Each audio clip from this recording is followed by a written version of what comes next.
Hey everybody, it's Kate, the West Coast Paper Crafter. You are joining me Thursday evening. It is February 13th. It's officially Galentine's Day. If you don't know what Galentine's Day is, that is the day before Valentine's where women celebrate their female friendships. So for all the women watching the lives tonight or catching a replay, I wish you all a very lovely and happy Galentine's Day, and I hope you all have a really good friend that you think of when I'm talking about Galentine's Day.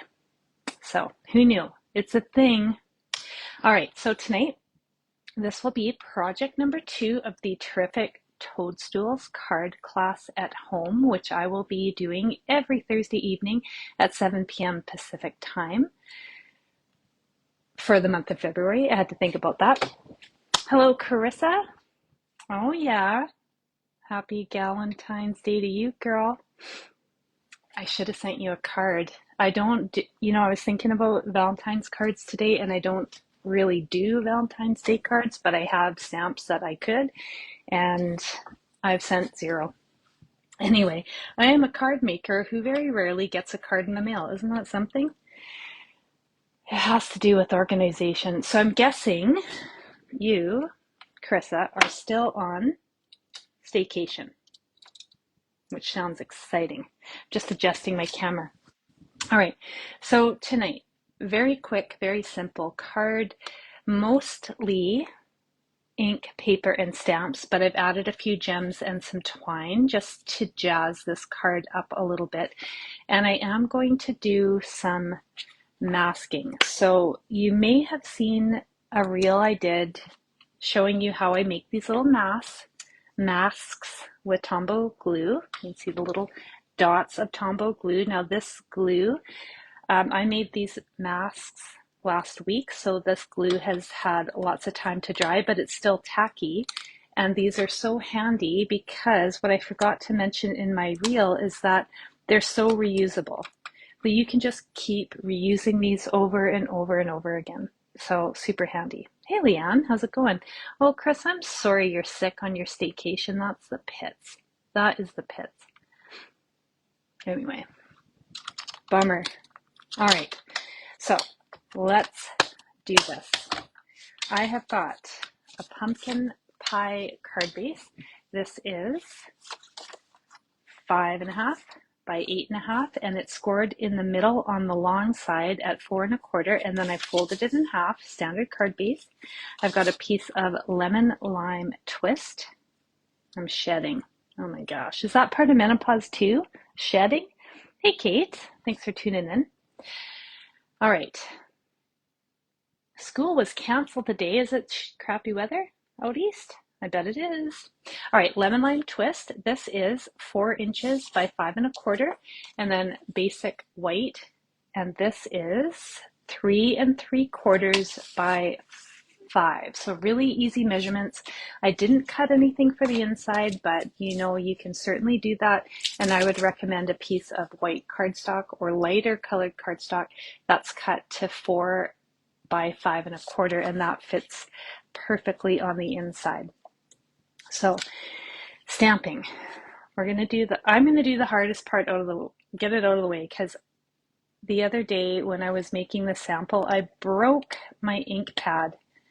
So, well, you see, I broke that. That makes me so sad. So I need to replace it because I don't want to I won't use a broken ink pad at one of my classes. I got to raise this up a bit because that's just going to cause ink accidents. So it's broken. I love lemon lime twist. I'm going to replace it. I don't know how I broke it. Anyway, hey Lisa, how's it going? Oh, freezing rain, yuck. All right, so I've got lemon lime twist. I've got the Grassy Hill stamp from the stamp set, and I am just going to stamp the grass probably about maybe a 1.25 inches up from the bottom of this basic white cardstock. And then I'm going to carefully close up my very sad broken little stamp ink pad. Have any of you guys broken your ink pads before? I tell you, that makes me sad. Anyway, I got a little piece of plastic stuck in here. It will need to be replaced. All right. And I am happy to say that this is the first one I have actually broke. I just don't know how I broke it. Anyway, I digress. Hey, Judy, thanks for tuning in. All right, so I've got my little grassy hill, and then I'm going to take the next color, Early Expresso, and I am going to stamp the big stem. I'm going to stamp the big toadstool stem. And then I'm going to grab that big toadstool stamp and I'm going to stamp this one in. I've got a lot of ink happening here. Cajun Craze. All right. I still need my Early Expresso, so I'm going to leave that there. All right, Cajun Craze. I'm just going to line this up as best I can because I don't want to get my head over it. Otherwise, you guys are just going to see the back of my head, and that's weird. Okay, I don't need that anymore. I don't need Cajun Craze. I'm going to stamp the smaller stem in Early Expresso again, just beside my big toadstool. I don't need this. And then I'm just going to grab my mask and I am going to put this down right over top of the cap of the toadstool, and you can see it fits perfectly because I actually fussy cut it out. If you use the punch to make a mask, it's not going to work for you because the punch is going to punch your toadstool cap out just a little bit smaller so you don't have any white space. So just keep that in mind if you decide to make a mask with the punch, that it's not going to work perfectly for you. You know, Lisa, I would definitely call customer service if I haven't had this stamp pad for over a year. So, I mean, I could. You never know. You never know until you ask. So I could, but I feel like if they did replace it, it would be, whoops, oh my gosh. So I'm losing the stickiness. I don't know if you can see this. I've lost the stickiness of my toadstool cap, which happens sometimes. And what I'm going to do after this class is I am going to give my stamps a little bath in a very gentle solution of dish soap and water. And then I'm going to leave them out to dry. And then they're going to get sticky again. So that's what you do when you lose the stick on your photopolymer stamps. All right, so I've got the mask here. So I'm going to stamp down, and the smaller toadstool cap is going to be overlapped onto that mask. Now, when you stamp down, you just want to make sure you give pretty good pressure so you can make sure that that color is going to transfer right where that mask is because the paper's raised up a little bit. So I add a little more pressure than I normally would when I'm stamping, just because I don't want any gaps in between those two toadstool caps. All right, let's see. Let's see how it worked. Let's reveal. Pretty good, pretty good. All right, so the orange or the pumpkin pie toadstool, it just looks like it's slightly behind this bigger one, and that's exactly what I wanted it to do. So now what I'm going to do is I'm going to add some leaves behind both of these mushrooms in Granny Apple Green. So I've got masks to cover up all my little toadstools. And then I'm just going to stamp some leaves. And what I really like about masking is that we're giving our images dimension without using dimensionals or die cuts or anything like that. It just makes it look Like you've got dimension and layer to your stamped images, and it's just so easy. Hey, Gail. I know, it's pretty cute. It's pretty cute. I like it too, but it was a no-brainer for me when I saw this Toadstool bundle in the pre-order. I knew that I had to get it. So again, I'm just going to add more pressure than I normally would, just so that ink transfers where the mask is.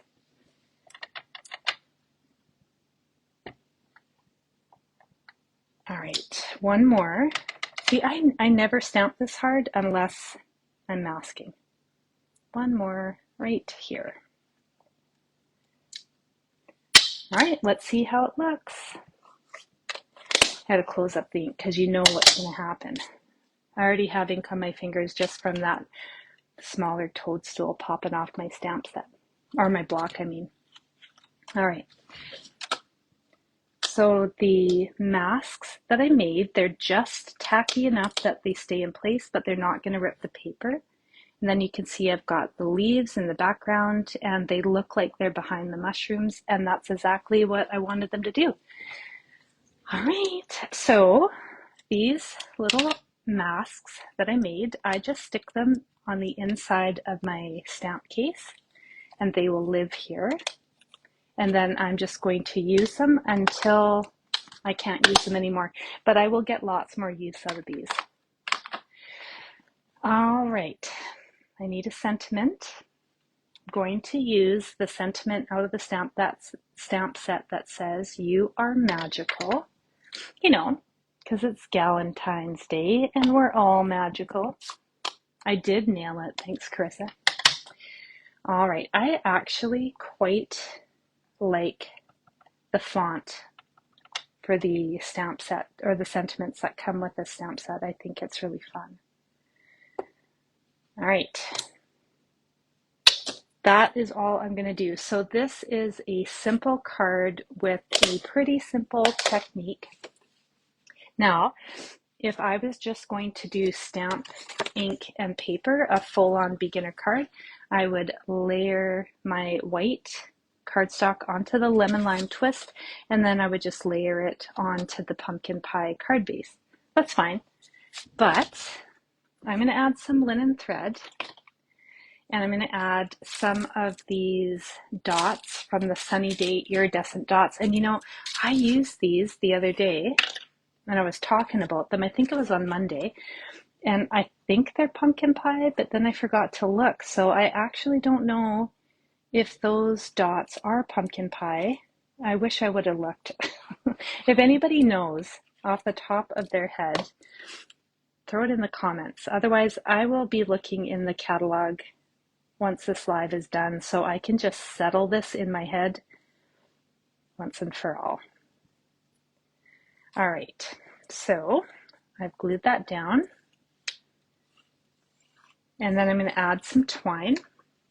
I've got this sad little spool of twine that's coming to the end, but I've got more coming. Hopefully it just gets here before my next in-person class, because I have some plans. All right, speaking of orders coming, Carissa, your order is coming. And like typical Kate fashion, I forgot to send you the tracking number, but it's going to, if everything goes right, it's going to be arriving for you early next week, and I will send you the tracking information as soon as this live is done. I think. I think, if I remember. I was looking at my emails today and I'm like, oh yes, there's your tracking information. It's been there for a while, at least 2 days, and I don't know what it is.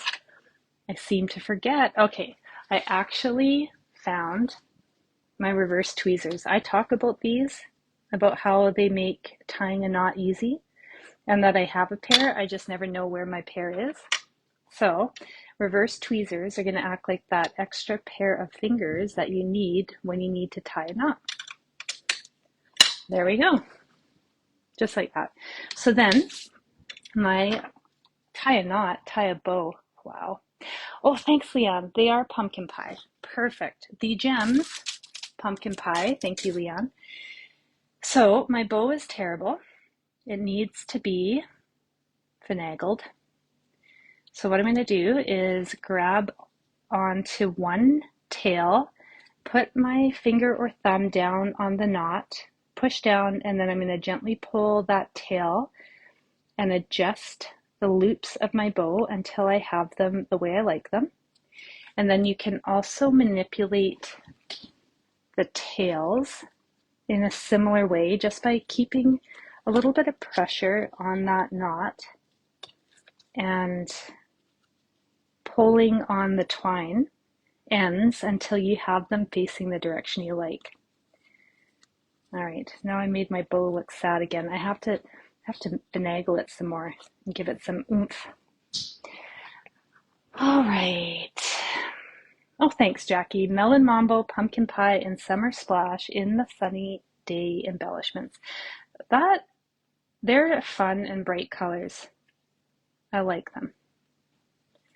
Okay, so now you can choose to glue this flat to your card base or pop it up with dimensional. So my sample is just glued down flat. And this one, I think I'm just going to pop it up. Just because, why not, right? So I tend to put a dimensional in each corner, down the sides, and then at least one in the middle, and then I usually get crazy and add two more, but I'm trying to be less dimensional crazy because I go through them so much. I always have a pack of dimensionals in my order, and I have dimensional backings everywhere you could imagine in my house. If there is a space, there is a dimensional. All right, so I don't use dimensionals that often for layering on directly onto the card base because I'm challenged at laying things down straight off the go. So anyway, nailed it, not too bad. Now, this is fine, but it's better with bling. It is just better with bling. So I'm going to add pumpkin pie, but any of the colors would look great actually. So you do you with whatever you want to bling up your card with. And I'm going to do 3. I like odd numbers, and sometimes I find, this is just me, but sometimes I find that once I go past 3, it's almost too much because I can't stop at 4 because it's an even number. I don't know if I'm superstitious. I don't know. But when I go to 5, it almost seems like too much. What do you guys think? Is 5 too much? Is that just me? All right, there is our card number 2, a simple design, mostly stamp ink and paper, which is perfect for beginners. A simple little masking technique that is really easy to master. So if you've tried masking and you're not quite getting it, don't give up, just keep practicing. And also, what I meant to show you was if you don't have masks that are already prepped with the Tombow, just grab a post-it note and stamp that image on the post-it note, but make sure part of that stamped image is on the part where it's sticky, and then cut out that image on your post-it note, and there you go. This works just as great for masking. So that's always an option if you haven't gone ahead and pre-made some of those masks for your stamp set. All right, friends, that's it. Next week will be project number 3. I'm going to flip the camera around, so close your eyes if you get dizzy. All right, project number 3 is next week, and it will be more of a casual crafter card. So I'm going to incorporate some really fun designer series paper from Celebration. Hang on. I think it's called Toadstool Gardens, but I never remember anything these days. I know what it looks like. I just can't tell you what it's called. Yes, Toadstool Gardens. So I'm going to incorporate some of this really fun designer series paper in next week's card. And I'll use the punch that comes with the Toadstool bundle. If you don't have that, don't worry about it. Fussy cut out your images. It works just as fine. And I am also going to use sentiments from the Wanted to Say dies. So I'm going to bring in a little bit more elements into this card. There'll be some ribbon, and it's not going to be linen thread. It's going to be something else. But anyway, stay tuned because I will post measurements on Wednesday evening. So if you're going to craft along, you can cut your pieces. All right. So Leanne, your art professor always said 3, and they need to be in a triangle to bring the eye to the focal point. Oh yeah, I nailed it, and I didn't even take art. Wow, I'm feeling fancy. Leanne, I can learn from you. I can learn from you, girl. I am Leanne's emotional support Canadian. Don't be jealous, friends. It's true. I accepted the position. All right, so if you're in Canada and you would like the terrific Toadstools bundle and you do not have your own Stampin' Up! Rep, then reach out to me. I am happy to help you order. And if you do order from me this month, then you're going to get the card kits for the Toadstools, terrific Toadstools card class at home. All the projects, the card kit's going to be cut, prepped, and mailed to you, which includes the one we did last Thursday, which is this fun little pop-up card, plus tonight's design, and plus 2 more. So I know what I'm doing next week. I have an idea what I'm doing on the last week of February. I just haven't designed it yet. So those of you who are getting these kits, you know who you are. I am hoping to have them ready to be mailed out to you this weekend. All right. I think that's it. Thanks for tuning in, guys. If you're catching on a replay, say hello. Tell me where you're from. If you are watching this video on YouTube, you are going to find the measurements in the video description, and I will post a picture of tonight's project with the measurements on my Facebook page if you need them again, just so you can find them easily. All right. Thanks for tuning in, and I will see you guys all hopefully next Monday. Have a good night. Happy Galentine's Day, friends.